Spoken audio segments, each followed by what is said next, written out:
Welcome to the program Whose Education, Our Education, a collaboration between Amsterdam Autonomous Coalition and Pakhuis de Zwijger. I also want to say welcome to the viewers online who are watching us from the broadcast. I am Shaima and I will be your host and moderator for today. I am an anthropologist interested in the topics of the Middle East and North Africa, decolonization, mass movements, and politics. I'm still a student myself. I'm trying to get my second master degree in art history at the University of Amsterdam. So this night has come about due to the occupation of the University of Amsterdam on Routerseiland 3 weeks ago by the Amsterdam Autonomous Coalition. I think you all already heard of the occupation. Amsterdam Autonomous Coalition is a group consisting of numerous groups and numerous student organizations.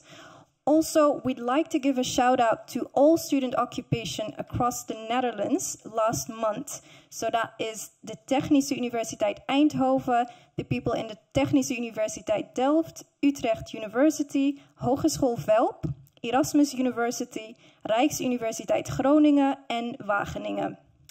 So this evening's red thread is that we'll start with a presentation about the history on student occupations in Amsterdam. Additionally, the presenters will explain why occupation as a tactic is used. Thereafter, we'll have a discussion about alternative ways in imagining what education should look like, and we'll end the night with a collective discussion with the audience, during which a microphone will go round. So please, if you have questions, leave them to the end of this evening and then you can ask them. So this evening is free and we'd like to keep it that way. So to do so, you can become a friend of Pakhuis de Zwijger, or you can donate once every year or each month. And you can do that through the QR code. I think you can see it here. So please, if you can miss some money, please donate. So I'd like to thank you all for being here, and I wish you all a very pleasant evening. And we're going now to start with a presentation by Sunny and Spike. So if Sunny and Spike can please join us. Please give them a very warm welcome.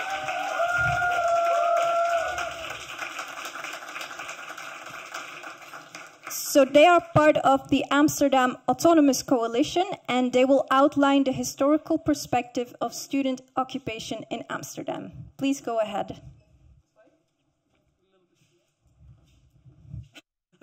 Okay, now we're there. Can you hear us? Or should we speak up? Is it good? Okay, good stuff.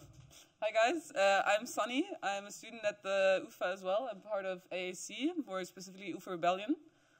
And hi everyone, I go by Spike. I go to AUC, which is sort of like a university under the UvA and the BU.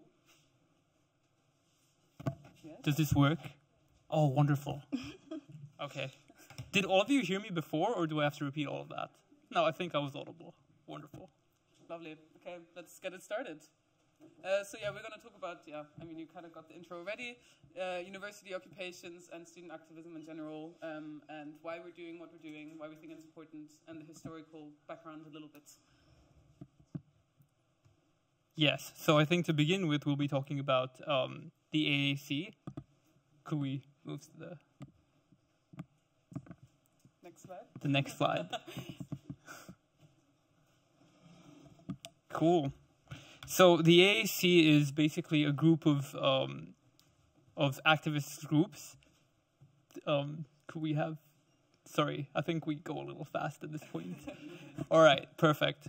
So we have Autonomous Student Struggle, the Activist Partij, Mokum Kraakt. This is just a group of students, but also people outside of students, people from many walks of life, all gathered together under some common banner of activism, have come together to form the AAC, which is the Amsterdam Autonomous Coalition. And that is exactly what we are. We are one group that speaks with many different voices, and broadly have come together under a unified banner of demands, which will soon be explained to you. So what do we want? Our demands are three central demands. We have decolonization, decarbonization, and democratization. Does this like change the slides for? That is wonderful. Thank you. Yes, so we have three basic demands. I'm sure you all have heard of the democratization, decarbonization, and decolonization demands.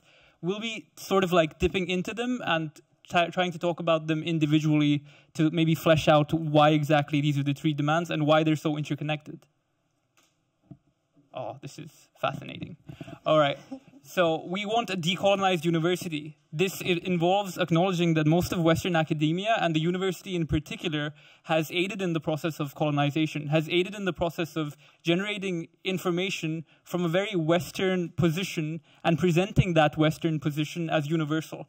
And this universalization of information, of epistemology, and of doing things a very particular way is very rampant. Maybe we can have a very long, interesting conversation about this afterwards, but most of the modern political economic system comes from colonization. And although decolonization was initiated after the post-World War era, it can be argued that it wasn't as neat or cut and dry as all of that.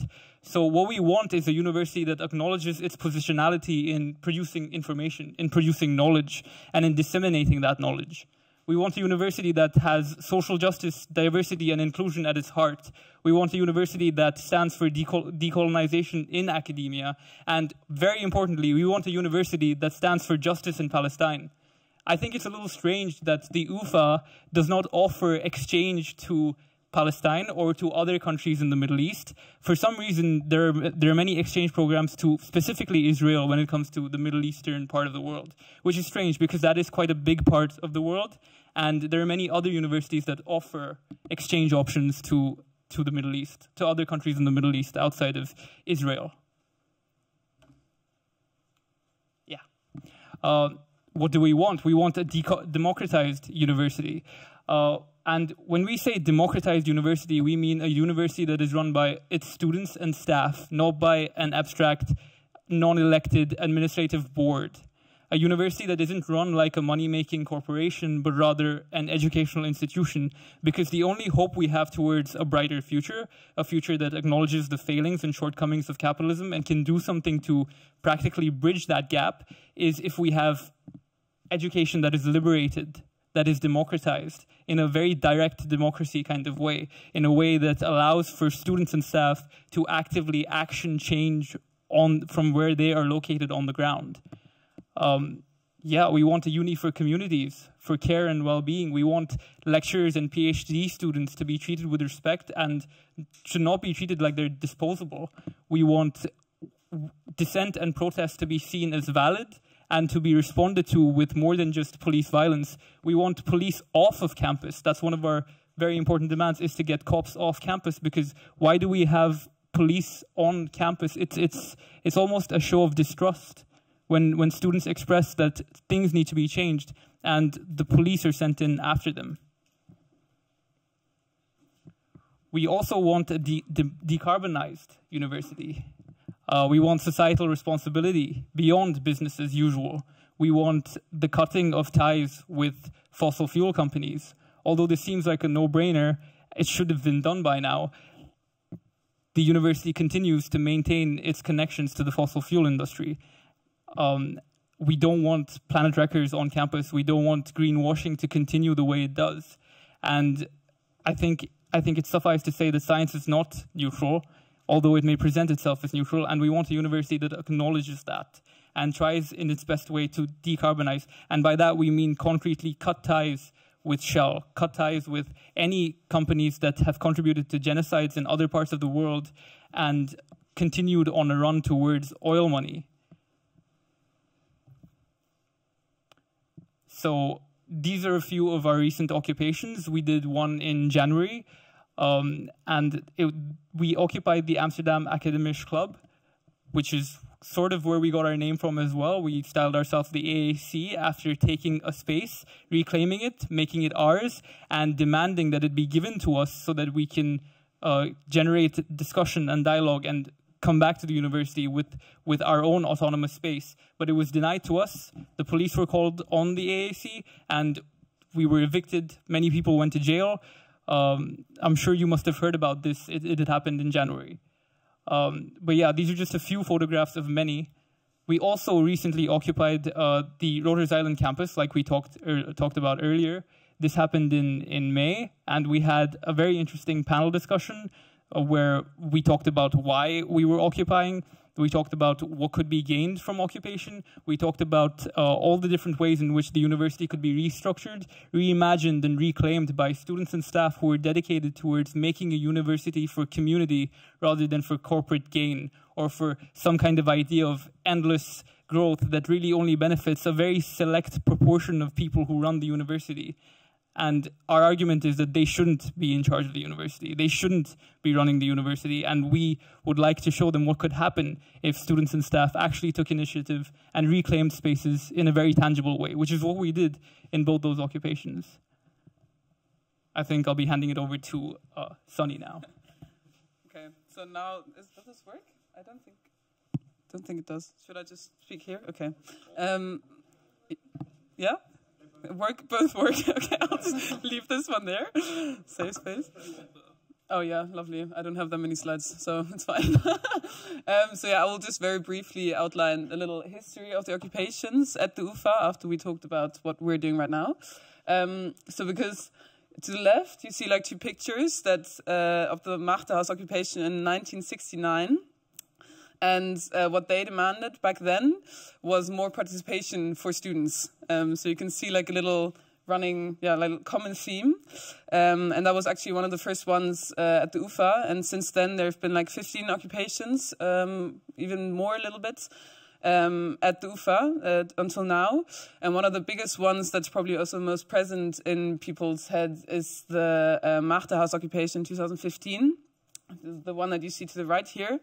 So it was after the Bunga House occupation, like followed up very quickly to that from the end of February till the beginning of April 2015. For almost 6 weeks, they occupied the Machterhaus, which is like the administrative center of the UvA, to demand basically going against the neoliberalization of the university and have the university look after what we also kind of demand as well, look after the students and staff, and also more direct participation for students and staff basically to run the university rather than profits. So there you can see, just kind of that kind of backs up what our demand today is very built on long-lasting student activism, what people have done before us, and you can still see how the university has literally not done anything about doing this. Like also after the Machterhaus occupation, that's why we were evicted so quickly, because like shortly after that, they kind of put into their policy to immediately evict all students when it comes to occupation. So it's really like, you can really see how they tried to suppress these kind of protests and kind of mitigate student activism as much as possible. And we'll also talk about why, in a second afterwards, Spike will take over again to talk about why it's so important for us to keep doing the occupation, and why we don't think other protests are actually, helping in any way. So now to talk about, no, other slides, sorry. There we go. So we have, as I said, we have the democratization, decolonization, which was also part of the Machterhaus occupation 2015 with the University of Color, also demanding a lot of decolonizing aspects from the university. And we now have decarbonization as another aspect. And this is under the umbrella of End Fossil Occupy, which is a youth-led international movement, especially targeting educational institutions, and kind of trying to, kind of barricade, disrupt there in order to bring the whole society to that point where, there's an immediate end to the fossil fuel era. And there was around like 50 occupations from December to December 2022, which we closely missed. We missed a little time frame there. And then in May, there was the May, under the hashtag May We Occupy, there was an international wave of occupations again, where around 60 occupations took place in Europe and in Africa. For example, in Germany, there were a lot, in the Netherlands, in Spain, Italy, also in Zambia and Uganda. So it was really like an international movement. And also in the Netherlands, as you also said before, there were also quite some occupations that took place. 7 local groups that also were under the banner of End Fossil Occupy. And then Groningen, that was under another theme, gender discrimination, because of Susanne Teuber's firing. Did she say that in English? I don't know. Yeah, firing. There you go. Yeah, so that's our like umbrella why we do this, and we're not alone in this. Like, this is not just at the UvA. This is like a global movement, and many people, yeah, support this and stand in solidarity with this. So I guess now we go to why exactly we occupy. Why do we think that's the right way to do it? Well, there are many accusations when it comes to student activists occupying a space. We often get hit with, why don't you just vote? Or you're just turning more people against you. Or this is extremely divisive. Or you deserve to be dragged out by the police. And that's the one that breaks my heart the most. The one that says you deserve to be dragged out by cops. And interestingly enough, I hear this coming from other students sometimes. Although the admin uses it quite a bit. It's usually their number one justification is that you deserve to be dragged out by cops if you occupy. Now, my question is, who do universities belong to? When you go to the UvA, when you pay the UvA and you go to the UvA, who does the UvA belong to? Does it belong to students and staff, or the CVB, which is a board that has not been elected, is in power to perpetuate a certain vision of what the university should be? Who does the UvA belong to? I'd say the answer is simple. I'd say that it belongs to the people who pay for it, for the communities who go to it, for the people who are enriched by it, for people who show up to learn and to disseminate education, not by people who keep the framework intact from order imposed on top. In fact, the order imposed on top could be said to disrupt the education that is disseminated on the ground interaction level. So the argument here is that we are the ones who are the university. A university is its students and staff. If you take the students and the staff out of the university, there is no university. There's just a boardroom. So understanding students and staff as the life-giving element of universities also comes with the knowledge that they are being systematically discriminated against if they're not being taken care of by the university. We wouldn't have to occupy if we weren't facing a situation of disempowerment. We wouldn't have to occupy if we didn't have concrete demands that we have spoken relentless times and have been denied relentless times. We occupy because we need democratic restructuring of the institution, and asking for it nicely just doesn't work. Voting for it doesn't work. We have tried. It has been tried in the past. And students who came before us and have long since graduated have tried occupying. We will continue to occupy because there is no way to action change other than by directly reclaiming a space, taking it back for yourself, and showing power that students and staff have not forgotten what it means to exist and to exert power in the spaces. They should be given power. They should be given recognition. And when that recognition is denied, it needs to be taken back. And we don't advocate taking it back with force because all our occupations have been non-violent till date. In fact, the only violence that begins is when the cops wind up showing up. And that is when the violence begins, when the university calls cops on students who are articulating problems with the university, core problems that need to be resolved. And occupations are just a manifestation of this deep disconnect between the executive board and the staff and the students. And this needs to be remedied.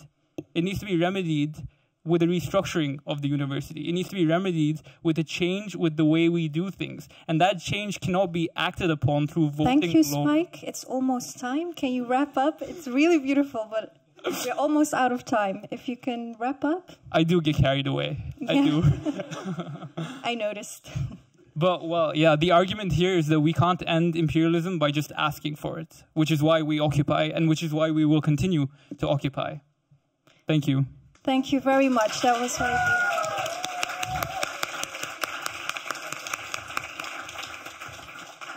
Thank you so much, Spike and Sunny. That was very beautiful and very interesting. So thank you. If you have any questions, please leave them till the end. And moving on to the next part, our panel discussion on alternative visions on the university. Please, can the panelists take stage, and please give them a warm welcome.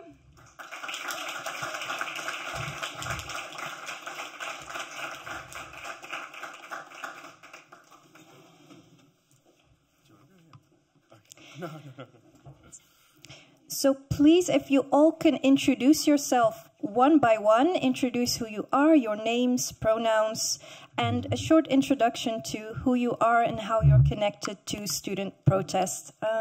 Billy, shall we start with you and then go on one by one? Please start. Hello, my name is Billy. My pronouns are she and her.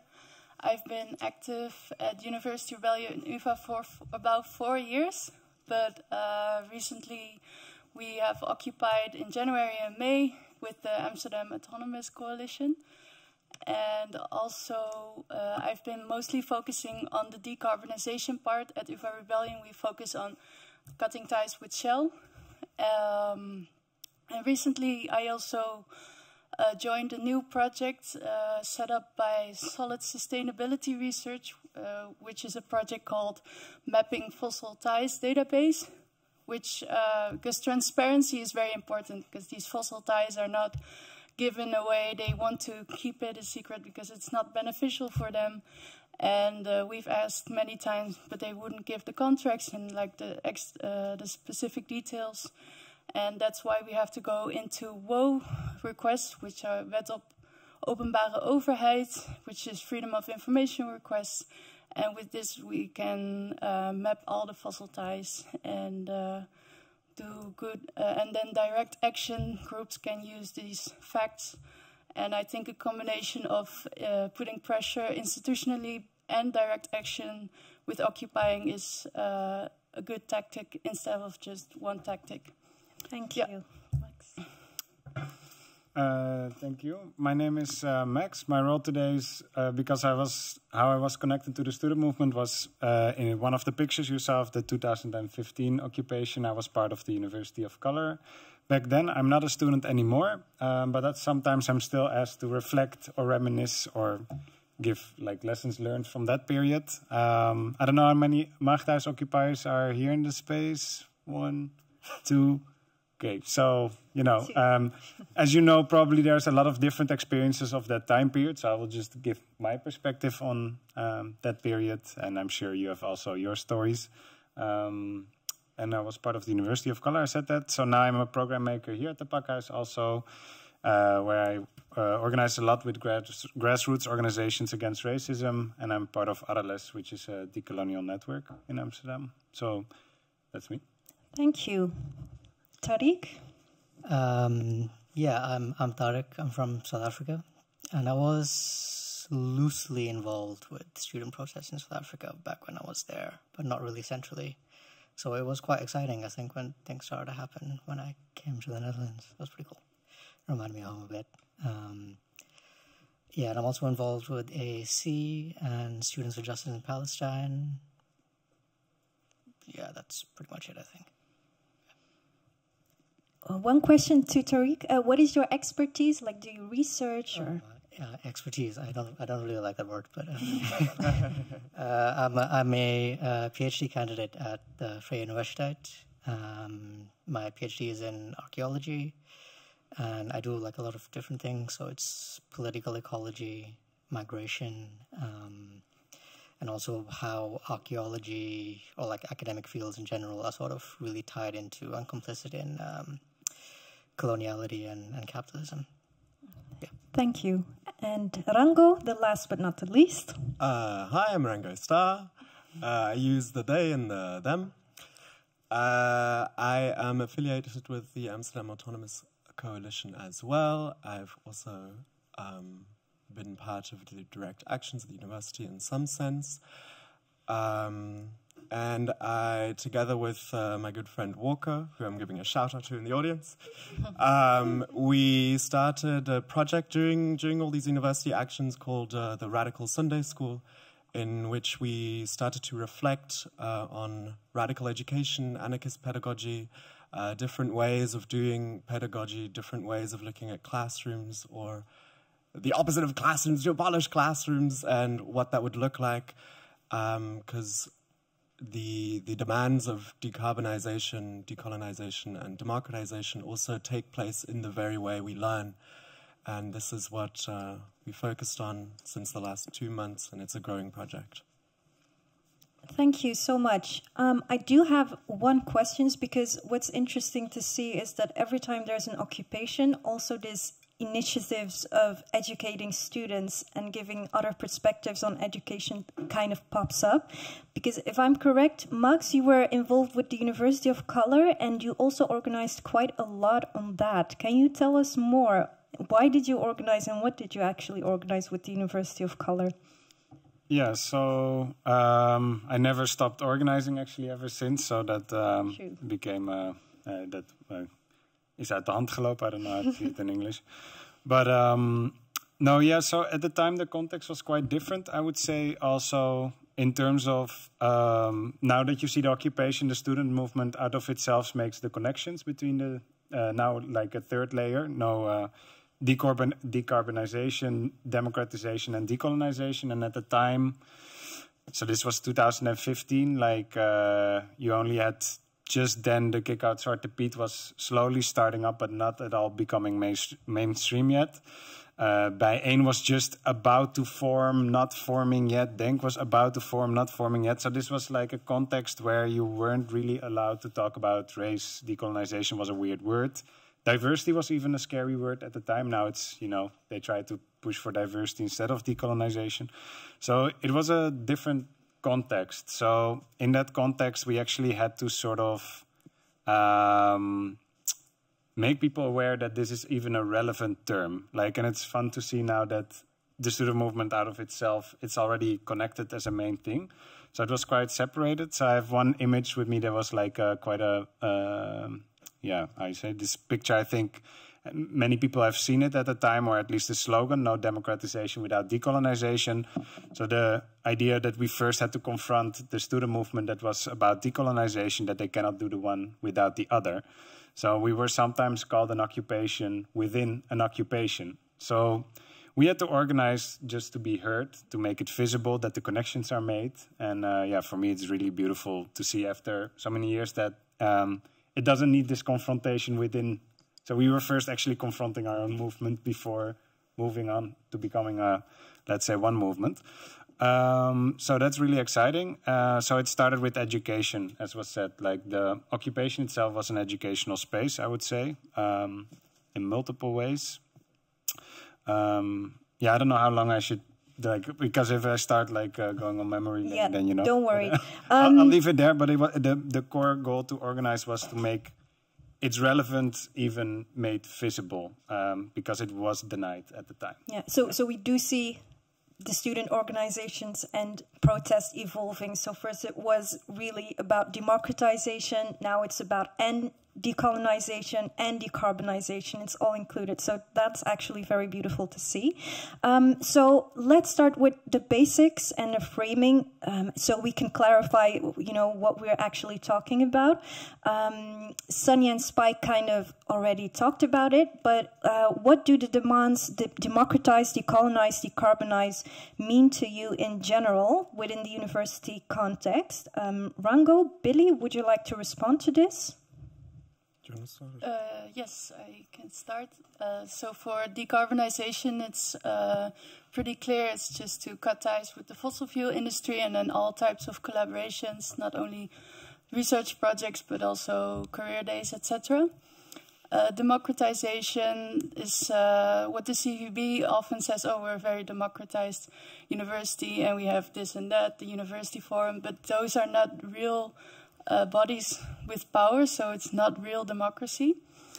And then with decolonization, for example, having ties with Shell is also a new colonial company, having ties with Israeli organizations, and having a course called the Golden Age, or having the VOC room, which is broadly displayed, and those are like aspects of within the university that it's still neo-colonial. Yeah, thank you. Yeah. Rango, please go on. Yeah, I feel like you can sort of, when we think of democratization, decarbonization, it's a mouthful to say. Decolonization, universities, sort of, or educational institutions, sort of always appear as experimental rooms for the whole of society, or places where progress could be made, or where sort of the structures that you see outside of the university, where you sort of see them in a very concentrated space. So these demands, in a way, they're also demands at the university in particular, but the broader societal demands for what we need in general. And I think just what I would like to add maybe is also for the democratization part, the structures of teaching are undemocratic. They're still hierarchical. Structures of management is hierarchical. The fact that the university is a debt-driven system. I have 15,000 euros debt right now. It's a way to force you into work.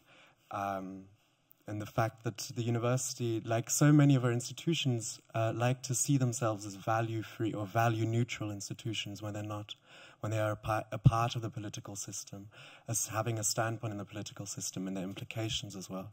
And I feel like what we're demanding in general also is, at the very basic step, to see the university as a political entity that has an impact. Yeah. As a political actor. Thank you so much, because I want to go on with this, because you're saying it's not just demands for the university, but they're actually societal demands.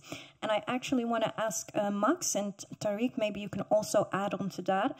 A quote that's heard a lot of time is that you can't decolonize the university. You know, you can't dismantle the master's house with the master's tool is quite a popular quote. Can we actually decolonize the university? Can we decarbonize and can we democratize the university? I'll hear from you first. Sure. First of all, no. That's a clear question. Let's move on. But it's an affirmative no, so it's a no that starts something else off, right? So for me, that we're asking the wrong question if we can decolonize the university. That's not the point. The point is decolonization as a real thing in the world, which means the realization of sovereignty for everyone on this earth, the fundamental abolishment of racial capitalism, heteropatriarchy, all that shit. We don't need it. That is what decolonization means. So then it's important then to recognize what role the university plays as inhibiting this, right? Not as necessarily something that leads us towards decolonization, but actually as an inhibiting force. Because if you look at how the university has formed over, what is it, probably 500 years now, one of the seminal moments in this was the foundation of what is the academic method. And this was set out in 1658, I think it was, in René Descartes' Discourse on Methodology, where he literally says, I will separate myself from my body, and through doing this, I will achieve a better knowledge. So this, really what he did was then secularized Western Christian theology into making the separation between the body and the mind, which then also equates to the body being nature and the mind being, you know, the spirit, the culture, and everything. And this is very convenient because, of course, Descartes was, you know, a white man in Western Europe. He wasn't this neutral, beautiful being. So it was very convenient because also the enslavement of African peoples, the genocide of indigenous peoples, by this point was already going on. So it provided this very legitimizing force. It created irrelevancies around the world. Whoever did not participate in this way in which we view the world, so this is the university as a concept, not necessarily as an institution. Whoever did not participate in this was opened up to then being something grotesque on the outside, which we could either lead, develop into being the vision that was created in Western Europe, or be eradicated. Those were the two options. And now we're living in the aftermath or in the afterlife of this. These apocalypses have already happened. So if you think about, you know, climate movement and stuff, we think about the apocalypse as something that is going to happen. And that very well be the case. I mean, you know, we may have another one or another couple of them. But for indigenous peoples, for enslaved peoples, this apocalypse has already happened. Their worlds have been destroyed, fundamentally dismantled.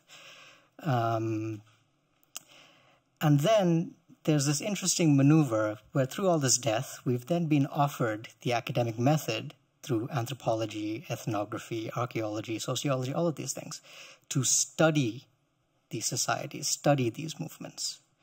And these academic methods are the analytics of this death. It's not enlivening this anymore. It's just maintaining that debt, parceling things out, spreading the spoils of this destruction, and through the reproduction of a globalized bourgeois through the global university, the single university, which has the same method, the same canon all over the world. So the point is not to decolonize the university. The point is to decolonize, which means that the university no longer exists, conceptually and institutionally. Thank you. Max, do you have anything to add to that? Because Tariq was talking about universality, and you are quite, you do a lot with pluriversity, right? Can you also explain what that means and how that we can envision a world in where the pluriverse is there? Yeah, so I guess the universe has one form of knowledge that became universal, basically through colonialism, and the pluriverse is a movement that says, okay, you have other knowledge systems, how can they coexist and be together instead of having one method, and which I think Tariq really well explained, having one method to be dominant. And that also comes back to sovereignty, which is another concept that you said, and I think, okay, can you decolonize the university? I don't think so either. It doesn't mean that it's not an important battlefront, let's say, within the colonial system, because its system has been exported and became dominant everywhere. So what was interesting at the time when we had the occupation in the University of Amsterdam, you also saw an occupation happening in South Africa, and they were also fighting the same Eurocentric curriculum as we were doing here. You have, in South Africa, you have the Rhodes Must Fall, or you even have a Rhodes University, literally university names after horrendous colonizers. And this also marks who the university should serve, right? That doesn't mean, when we look at, decolonization now has a particular meaning because, we notice that even if you have a country that is independent, it doesn't mean that colonialism has ended. Its shape is being continued, because the way institutions are organized still in a Western way. And what you saw at the time of the decolonization period in the 50s, 60s, in that meaning, it was about country sovereignty. And a lot of independence leaders actually used Western concept or Western university education to talk back to the colonizer, to say, oh, if the right to self-determination applies to white people, it should apply to us. Very simple way of thinking in that sense, but it was used against the colonizer as well, their own methods and instruments. So to that extent, I think you can use this inside space against it, let's say. But yeah, I think it should be aware that, being aware that that the end goal is not universalizing this experience and making it, toegankelijk for everyone, accessible for everyone, but really fundamentally changing the structure, I think, is part of what decolonization means. And that means that we don't know how the university looks like, after it has been decolonized. It's not about one extra brown teacher or one extra different literature if the whole method and way of thinking remains the same. I think that's important. And I forgot what the question was, but I hope it was useful. Don't worry. So you were talking about the battlefield, so the struggle that we're all dealing with right now as students, protesting and wanting change. One very important issue during these protests and during these occupations is the police being sent to students. So can someone give us more explanation about the CVB sending the police at students and how it has affected you? Billy or Rango, maybe, one of you? You can go. You can go. Okay. So both occupations that happened this year were evicted very forcefully, very quickly. There's pics. As you can see, it's especially because of the Machterhaus, the policy, now we're going to evict pretty much straight away. Instead of engaging in a dialogue, instead of seeing now the space is being used by the students in it, the police seems to be like the only method of communication, and all it's saying is no. And how it's affected me, maybe I don't want to talk about it. It's scary.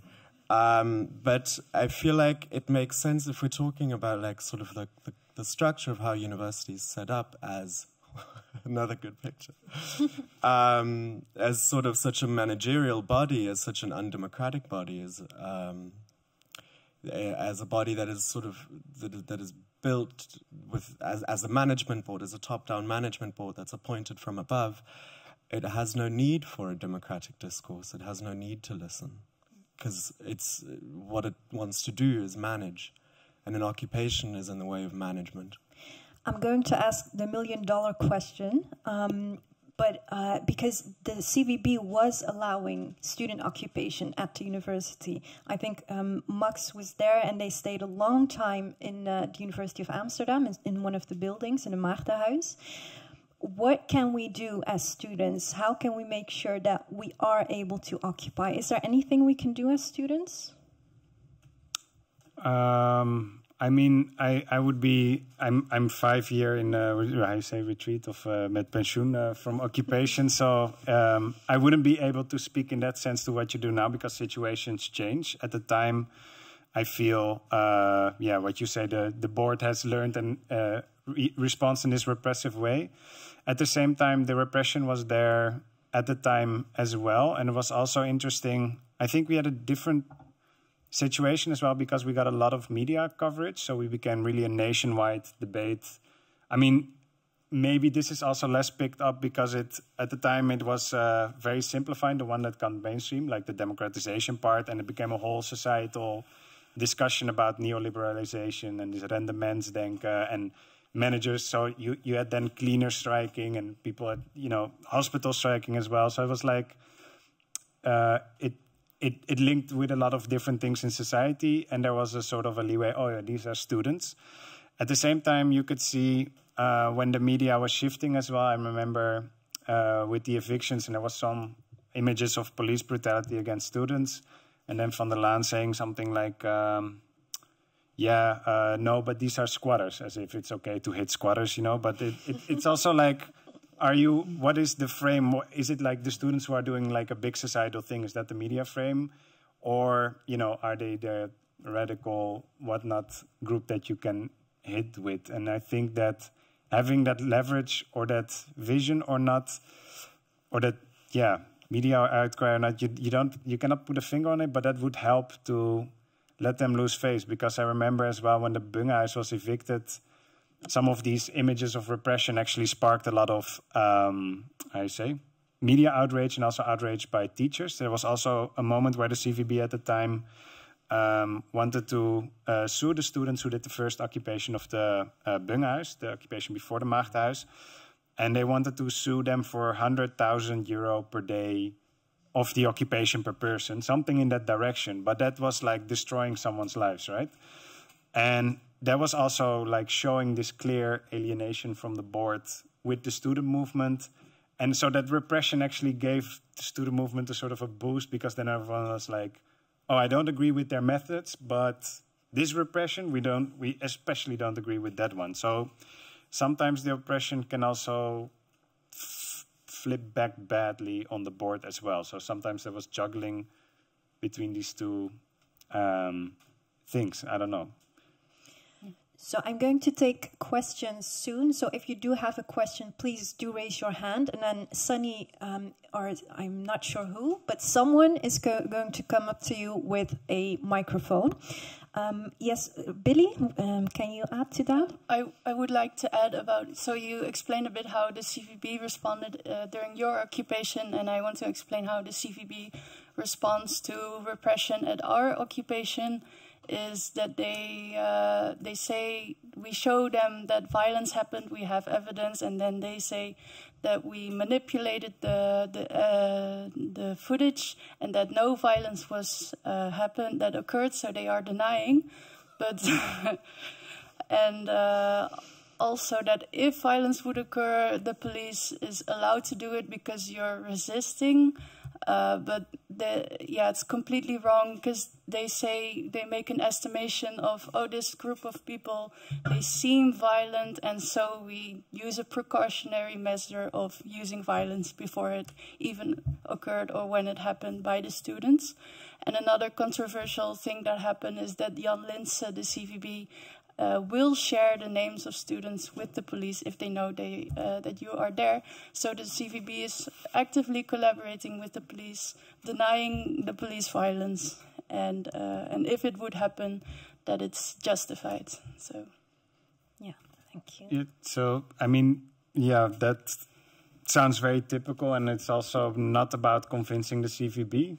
They're not how you say in that sense, they're not convincible, they're the one sending, but at the time it was convincing the audience of the police repression happened, and we got lucky that it got picked up at the time, which gave us like bought time a little bit more for the occupation. But yeah, so convincing the CVB itself wouldn't help, but you can use a lot of the quotes, what you say, like, oh, this is not violence. I saw somebody's body language going, how is this possible?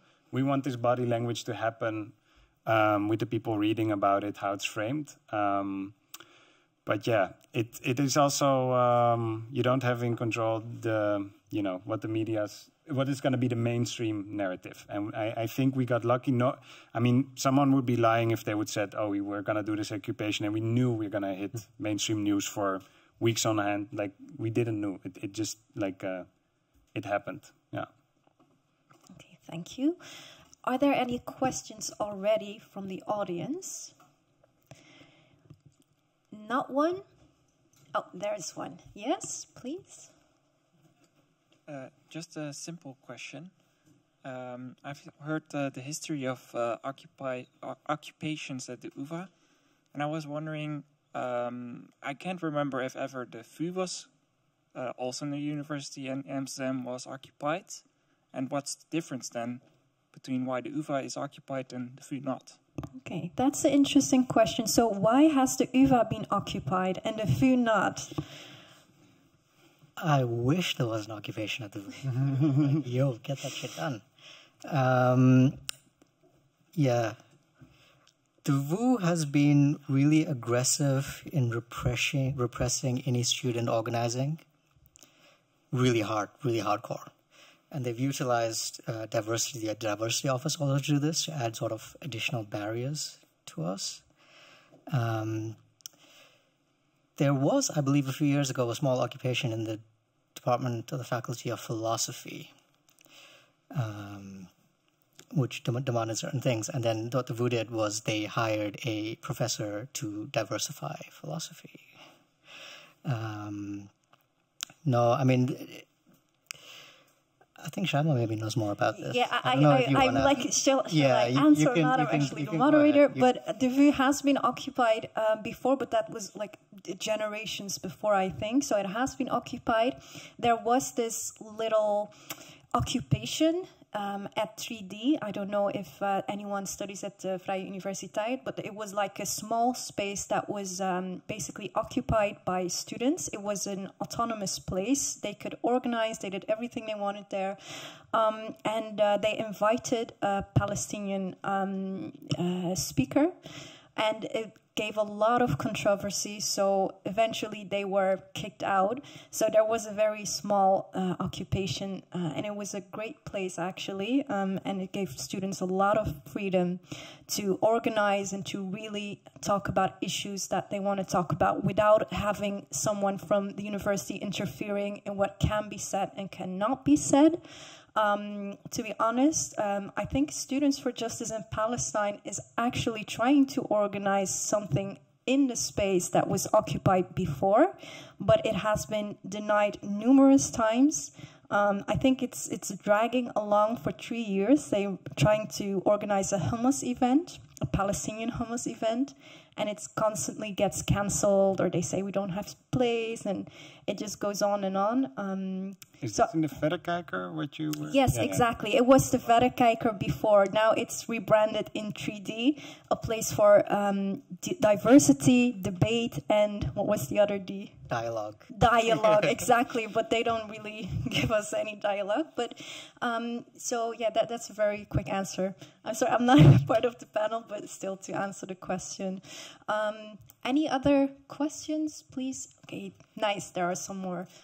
If you can give the person before, thank you. Oh. Yeah. Is it Max? Or, yeah, Max. I think you said that with the Maagdenhuis occupation in 2015, you guys got a lot of media attention because the demand for democratization, it kind of resonated with a lot of other things going on in society, like the hospital strikes and all that. And so it kind of got me thinking, with the recent occupations, it seems like media attention has been a bit lackluster, and I wonder if that is because, do you think that the media don't want to frame them in a positive light because of the decarbonization and the decolonization that are now also part of the movement? Could be. I mean, my experience at the time was, which was also quite funny, and that was the part that that was quite difficult. Like, we had to sort of confront the main student movement. They said, okay, now we're diverting, and, you know, we need to speak to a big audience, and apparently this is not part of the bigger narrative in the Netherlands, so we cannot include it. So you have a lot of these things happening. But also, in my experience at the time, and now I think the media has shifted a bit as it has become more mainstream terms. But at the time when I would be, because we were a different movement, we had press conferences, let's say, and you had all the media like AT5 and everything coming in the morning, and you had the teachers were organized in a union. So you had the new university. I forgot the Rethink UvA, that was where mostly the teachers were, and then us, the University of Colorado. When we did a press statement, when it was my turn to speak, and we collectively made the a statement as the group, then all the media just walked away. They just showed their backs to me, and it was the AT5 reporter, his reflex was a bit slow, so all the media just walked away when it was my turn to speak, and he was like, oh shit, I'm too late. So then he turned his back to me, and I had to do like the statement with his back to me, but the microphone, and it was never broadcasted. My brother was doing internet, different media platforms in the Netherlands, and he wasn't allowed to basically call the institution colonial and whatnot. It was not resonating or ignored and whatnot. I don't know how. I think there's two things. One is this content-wise. Okay, how is there, let's say, without explicit ban of certain subjects, like a cultural silencing of other matters? But I also feel sometimes you cannot grasp how things go, as in sometimes just the spark goes off and you don't know when it is. So there's things boiling now. So I think also it's just, so at the time it was not a mainstream subject, so we couldn't be part of the media. And now I think there should be space for it, for the media to have a conversation on it.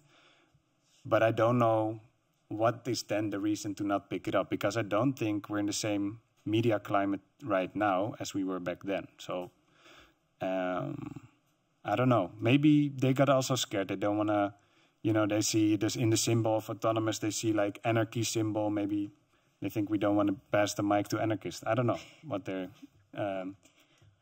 you know. Okay, thank you. I think there were some other questions as well. Yes, if you can give the mic. Thank you. Yeah, it's working. Thank you. I was wondering if we think a bit ahead, and like when the university will not send cups anymore, and we'll be hopefully able to talk with the people occupying the universities. What are the practical kind of tools that are thought for the democratized part? Because I think Billy mentioned some for the decarbonizing part and the like shutting the links with Shell and all, and for the decolonization part a bit of all. But I wonder, like, practically, what would be like participation stuff with all the students, or like representative bodies in the board, or what would be the thing we thought about around this? Thank you.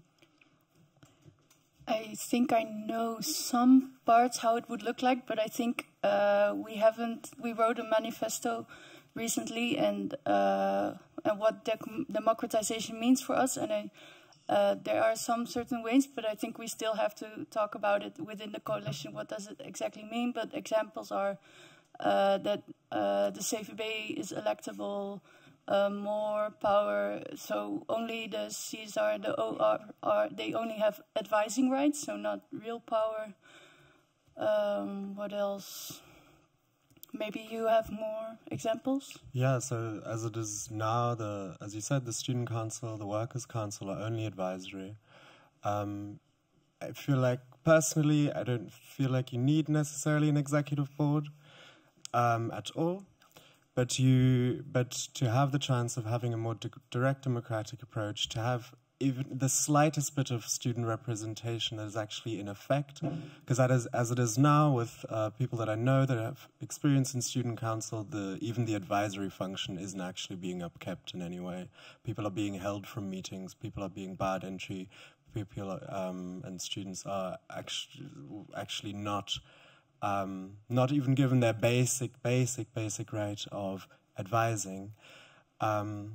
And I feel like if you made even just the slightest change to that structure, then the sad story that is student politics would maybe even make a little more sense. Because as it is now, student politics is a thing for very few students to actually engage in, is a thing for a very small group of students to even be interested in, also because of loads of things about how education is structured, about how students are constantly overworked, also doesn't give you, or needing money, it doesn't give you necessarily the time to engage with the university as a democratic institution. I think the chance structurally of at least the student council to have veto powers could also just make sense. That would be one very doable structural change to the university structure, if we choose to keep such a university structure in place, which I'm sure many people in the coalition would have a lot of interest in just redesigning that from scratch. Thank you, Rango. Can I add something? Oh, yes. Small thing. I think it's also important not to instrumentalize the occupation too much, in that if we keep doing it in order to ask the institution or the university to do things for us, we're inevitably sort of reproducing their power over us. So the practice or the practical is also in the function of the occupation. Like when we were there, when we were doing it, we had talks, we had like the Radical Sunday School was there, we had a panel and all that stuff. That is also the practice, that is also practical. We learned so much from each other in the process of doing it. Yeah, that was it. Okay, thank you. I think there is a question. If you can give the microphone. Thank you. Test. Yeah. Okay, my name is Brian. I'm a teacher at the UvA, and I was also involved in the Maagdhuisbezetting. I remember the occupation of this at the VU as well, the verrekijker, but also the occupation a few years before by striking cleaners at the VU. So we were occupying the entrance of the VU, the central entrance. We were demanding something with higher pay, but also that some strikers would be reinstated that were fired. But the management wouldn't give in. The management wasn't wanting to talk to the cleaners' bosses. So it didn't look like we would win. So what we did is we stayed overnight. We were large enough to stay there overnight. And we started to make in the night leaflets for all the other workers at the university saying like, the cleaners, they have arrogant management, but we at the university as well. We have high work pressure. You can also unionize, you can also organize. So the next morning, when everybody came in, we started leafleting. And it was this kind of, this scared the management a lot. So this could become a domino effect, that this was not only the cleaners and some teachers being solidarity with them, but maybe the teachers, researchers could also take action sooner or later. And that put pressure on the management to give in to some of the demands, and that was a win. And I think that occupation is very great. The occupation of the Maagdenhuisbezetting was also fantastic. There's a beautiful history to be written about it, but there's also a kind of limit to it. If you occupy a building and you remain in the building and you do not try to mobilize outside that building, because there are few campuses on the UvA, if you do not try to mobilize the teachers, the researchers into the movement, then you can get isolated. And the system learns to work with, okay, that building is occupied, but the CVB goes on with its management. It tries to go on, right? So but what you need to build is a movement that actually goes on and still keeps on building pressure. Thank you so much. Do you also have a question? No, because it's very beautiful what you added. I think it could definitely add to what we were saying as well. And I think that is also a question I still want to ask, and how to make sure more people are involved. So more students, also from underrepresented groups, but also teachers and other staff as well. But I'm going to ask that later on, because I think there were some other questions as well. I think he was first, there in the back. And then I'm going to let you ask a question. I'll ask my question, and maybe what I'll say first is connected to it. Actually, I know the evening is recorded. This will be put on YouTube, and I don't want that, actually. I don't consent to that. I was also not asked. And this is related to what I think a form of colonialism that was not mentioned yet, instead of the data colonialism, techno-colonialism, that especially, well, also already before, but especially during the Corona period, we've seen that universities have bought systems like Zoom, Microsoft Teams, and actually I understand why they did so, because alternatives did not really work. But what strikes me is that, so I now work in Tilburg, before in Nijmegen, but I also know the conversation at the UvA. It's the technical department that just sends out an email, this is what you have to do, and actually it's not even a topic of debate. It's not that this, I actually expect the CVB to explain this decisions, and so not saying now, you all become Zoom users now, and well, you don't, kind of have to consent to for the terms that you cannot really not consent to. And I'm wondering if there's any discourse in your movement about this digital aspect of colonialism, which by the way also touches on the decarbonification. Okay, thank you. So the question is, if you don't consent to use certain things like Zoom, you kind of fall out of the boat. I don't know if that's a Dutch or English saying, but you know, the train passes you by. You are not included. So you have to do it in order to, well, finish your studies, for example. Is that your question? No, it's more so the observation is that universities, they don't only work with companies like Shell, but also with Microsoft or Zoom. Mm-hmm. And also, do you have other thoughts on that in the movement? Because I think this is actually one of the major things happening, not only at university, but in society at large. But universities, they have, you would say, the capacity, the knowledge to build alternative systems. In any case, I'm wondering if there are thoughts on that form of colonialism. Okay, so about other companies as well.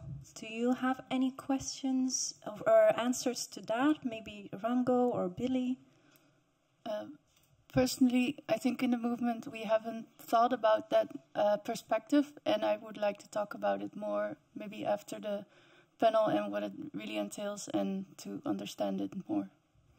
And maybe one short answer to it is, of course, Microsoft and all these companies that you've mentioned are probably hiring workers that have been trained at the university, right? And what I do see in the and engineers and whatnot, and the whole internet infrastructure is actually a military invention. But is that you see some, I don't know if that's in this movement as well, but you saw more people involved, like from anthropology, social sciences, philosophy, etc., but less from the, let's say, more beta or exact science faculties were less organized. So I don't know if that's different now, but back then it was quite... you could see a difference in participation. And I think it's very important to ask these ethical questions at these more beta kind of subject matters, because who's going to use your technology, right? So you see this also with Shell.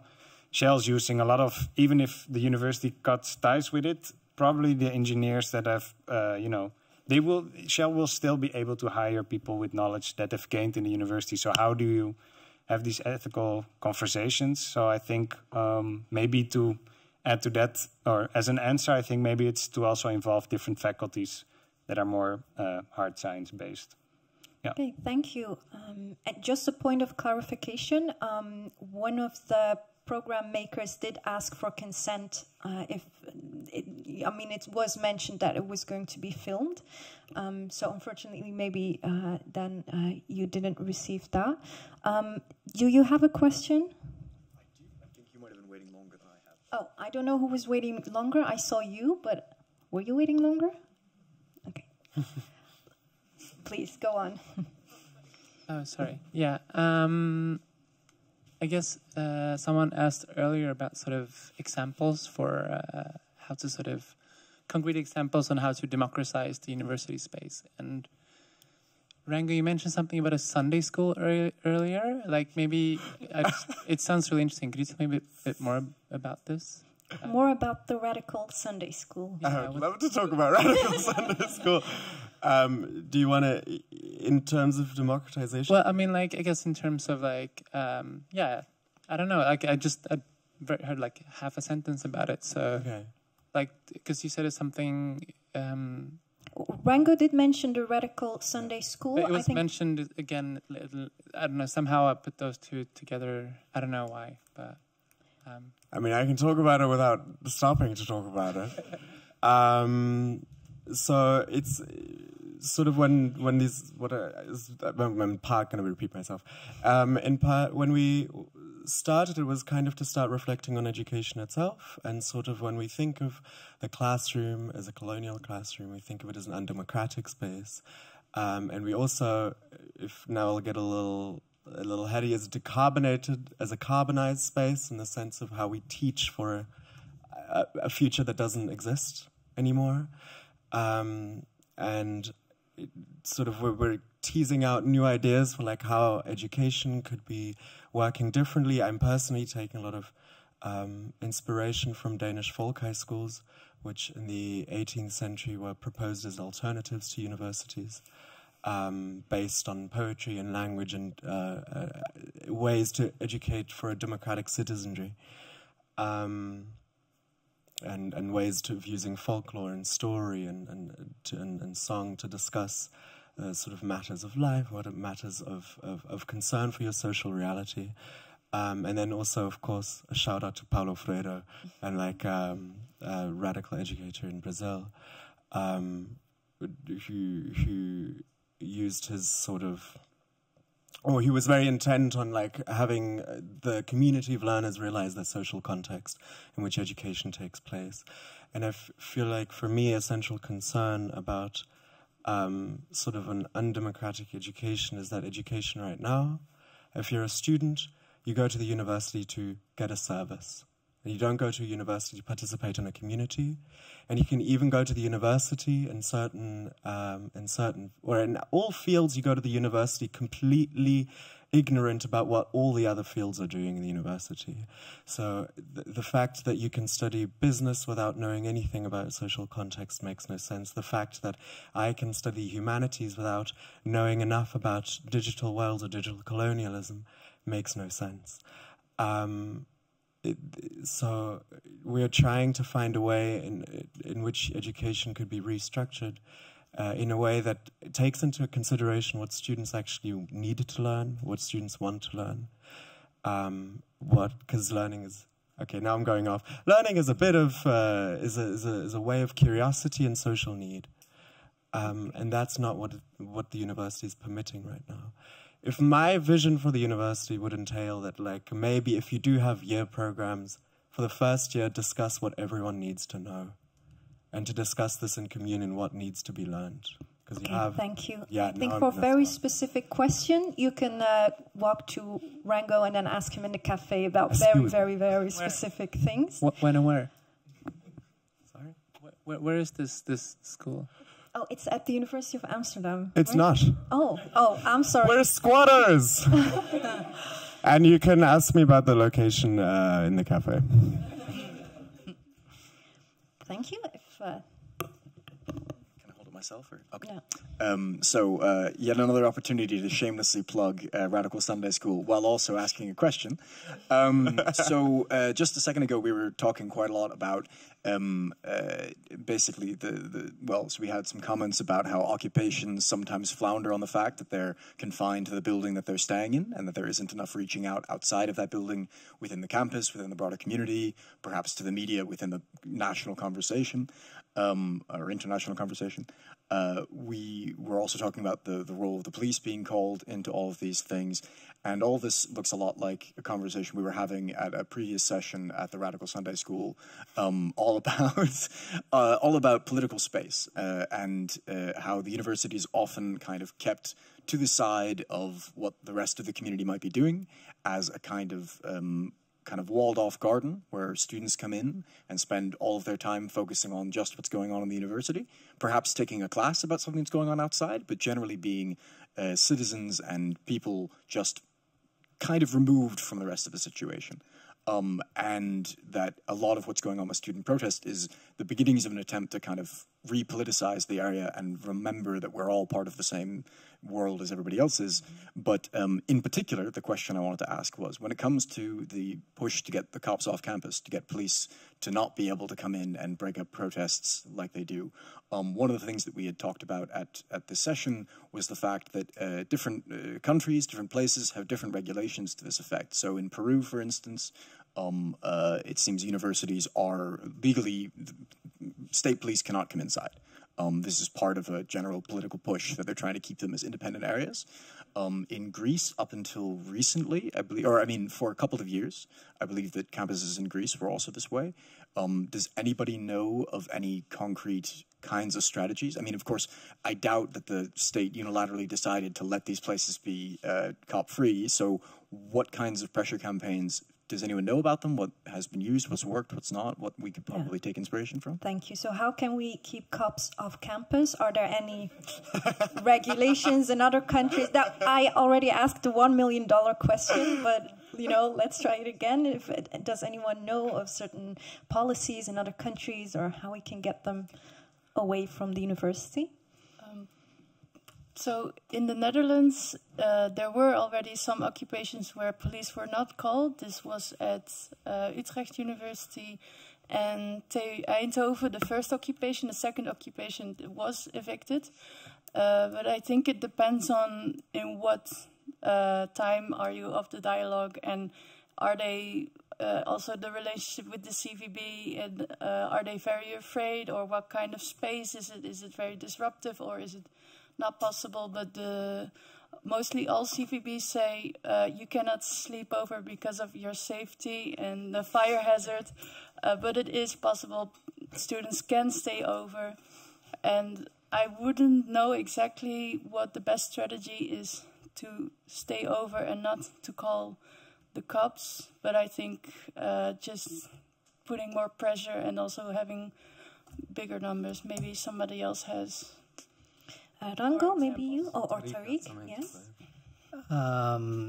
Yeah, so in South Africa, technically the police are not allowed in universities either.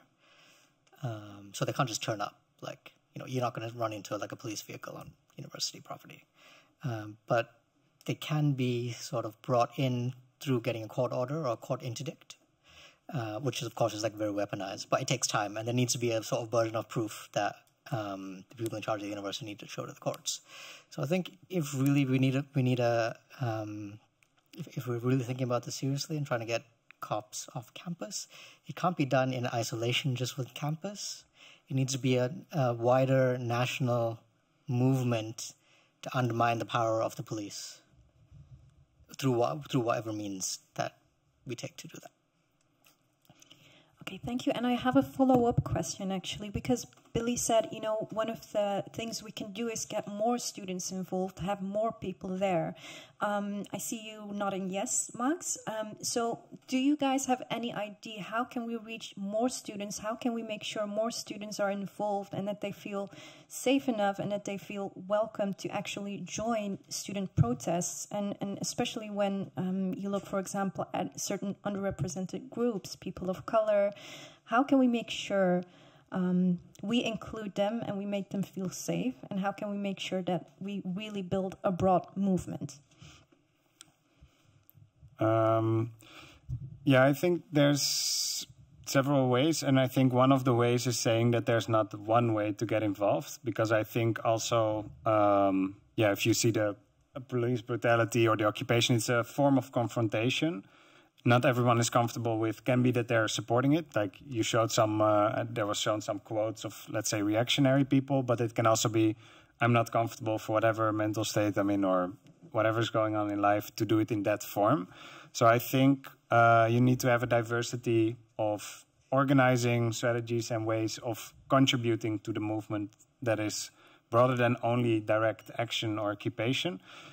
Because you will need to be able to formulate demands, to, you know, WOP-verzoeken. Maybe you need people behind the scene going through the WOP documents. And I think actually this transparency and data is really important for your movement. I remember at the time, for instance, his name was Ewald van Engelen, did some researchers, and he could show, and then you had data that you could use, like that most of the CVB members and managerial positions were actually people who worked for banks or financial sectors and not so much scientific employees. And maybe to share one story so that can be a direction for the movement for WOP-verzoeken, and maybe someone who doesn't want to do action want to go through it. But it was interesting at the time, Louise Vergunning had to step down. And someone did a WOP-verzoek for how they spent, because they overheard that there was a goodbye party for Louise Vergunning. Well, it should have been I don't know, I'm sorry party, but there wasn't. And they checked how they spent that public money, and they spent 6,000 euro on a self-portrait for her, and I don't know, hundreds of euros on champagne and whatnot. Like, it was, in total, the budget was 25,000 euros for goodbye something. So just check how they're, I don't know, are they driving around in limousines? I don't know what they're doing. Like, in what kind of world are they living that you think that you can, you know, have of public money like a self-portrait?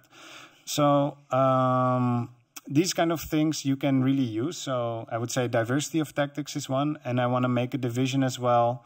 Because for me, the verrekijker wasn't so much like occupation is one thing. For me, the word occupation means you occupy and disrupt a space that is in use. So we occupied the Maagdhuis, which was the head office of the CVB. So they couldn't go to work anymore. So you disrupt as normal. So they have to deal with you because they can't go to their work anymore. And they're, you know. So, and the verrekijker I see more as was a form of occupation. It was not yours, but it was a squat as well, and then an autonomous space. And I think there you can strategically check what are locations that are occupied by the university or the board, or that they just have empty buildings that you can squat and use as an autonomous space. And what spaces can you disrupt in the form of an occupation? But the occupation one takes a lot of energy, because then it will be more quickly with the police. You will have to deal with much more confrontation.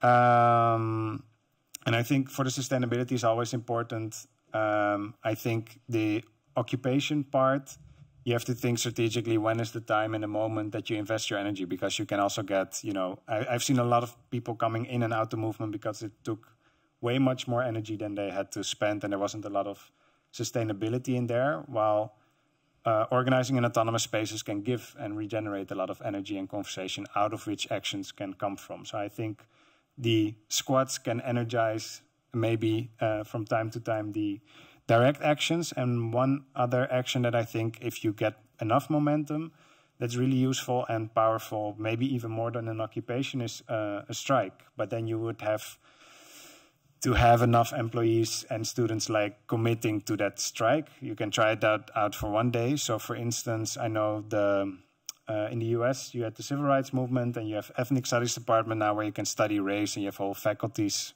on tackling these questions. And these came out of the longest strike that I had, what was at UC Berkeley. They had a 6-month consistent strike. You can imagine you have to deal with the staff and students and what are the demands if your whole machine is not operating anymore. So I think that is also really important. If you ask people to change things on top of their work, then it's not going to happen. But if you disrupt enough and you create enough momentum that it has to change, otherwise nothing is running, is also this tipping point that you can work towards. So I just want to drop out, strike can be an... Okay, thank you. Anyone who has to add something onto that? If not, then we're almost getting to the end, so I'm going to take the last questions. Okay, I'm going to take 2. You don't want to? I've not been waiting that long. Okay, then I'm going for you. You seem very eager. Okay, so I have a question more of like the future of the movement. I was wondering how you feel about the focus of occupations on universities. Like, how about MBO and HBO schools? What would that look like? Because also you were, Max, you were talking about uniting, you know, that now like democratize, decarbonize, decolonize is united. So I was thinking like maybe not just the hierarchy within the university, but the broader hierarchy of MBO, HBO, university. Maybe is that like a next step? And again, like what would that look like? I know one HBO hogeschool has been occupied, VELP, and but indeed we like universities are more in focus and less, and we have not that many contacts or connections with HBO and MBO, and we should really increase. But I'm so happy that VELP really did occupy and took the initiative.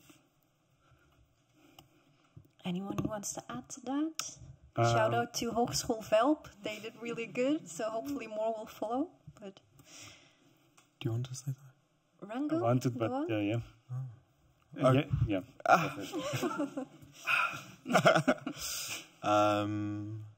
Well, I think for us in particular, it's also, I think the focus of all these things to stay in the university is really unhelpful for the broader movement. If we, like Tariq was also, you were like reminding us, it's also about the broader movement. We're not just decolonizing university, we're decolonizing. We're not just saying cops off campus, we're saying cops off. With a nice F just between. With a little fop. And to see, so for example, for us, it's also, we were having a discussion again recently about the differences between the different schooling systems that we're in. And also, for example, there's just sustaining activism. If activism is solely focused on the university, you have the thing of like, now you're out of university, you get a real job, or you, or you work at the university, or it's really inaccessible for people outside of university to join so many movements. So for us, one very strategic thing that we're planning is to create an educational alternative. And have it be an entry point also into for people outside of the university, and work specifically with cultural centers in Amsterdam and other collectives in Amsterdam. So this is not necessarily tied to like the other forms of schooling, but just general access of education and general access to activism, and providing that for a broader base. Okay, thank you. I think that's a very nice and good conclusion, that it's not just about university, but it's about much wider. It's about the nation, if you would say. It's about the world, basically. So to end with that, there is one quote, like a Vrije University is like a free cell in a prison. So if society does not change with us, then we're still not really free. So we're at the end of the program, and I would like to thank everyone for being here. Thank you for your questions. Please give a very, very warm welcome for the speakers.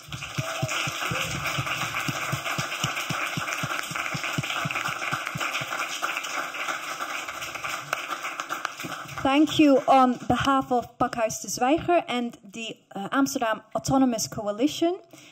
Don't forget to become a friend of Pakhuis de Zwijger and of Amsterdam Autonomous Coalition. If you're a student, join us, of course. And keep an eye out for the agenda of Pakhuis de Zwijger. And please enjoy yourself. Continue the conversations in the cafe. And then I would like to give yourself a warm welcome. Give yourself a good applause. We already had the welcome. And maybe see you underneath with a nice discussion at the cafe. Thank you so much.